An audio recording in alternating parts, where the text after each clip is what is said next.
All right, Tucker, thank you. 24 minutes after the hour. Every Sunday, thousands of people flock to Hillsong Church in New York City, but it's not your traditional church. It's attracting a whole new audience. Celebrities like Kevin Durant and even Justin Bieber have come to worship.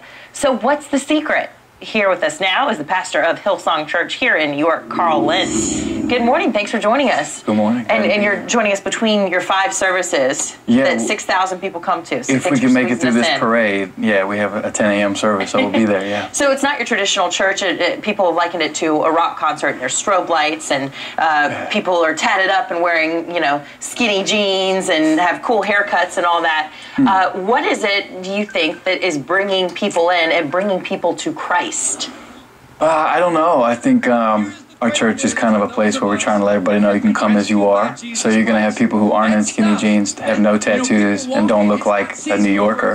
But the whole point is like to come as you are. And I think that's who Jesus is, and that's what our faith is about. So it would make sense to have a church where you probably recognize it from New York. So we have lights and stuff, but it's just a place everybody can come. Well, the principles that you stand on, are they any different than your average church?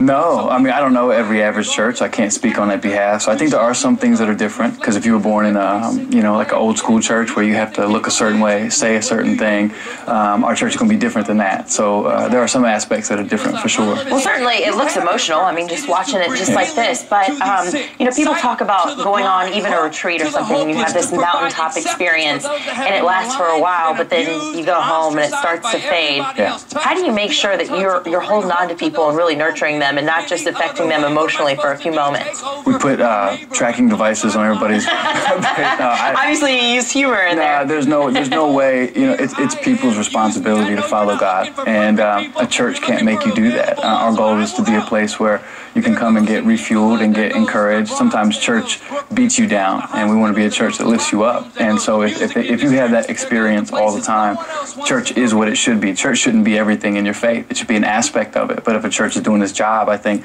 it's pushing you into a daily walk, not a Sunday moment, which is typical for a lot of Christians. I go to church on Sunday, and then I live my other life Monday through the next Saturday. And we're just trying to let people know it's an everyday journey, and our church hopefully will just help you as we're more interested in your Monday than your Sunday.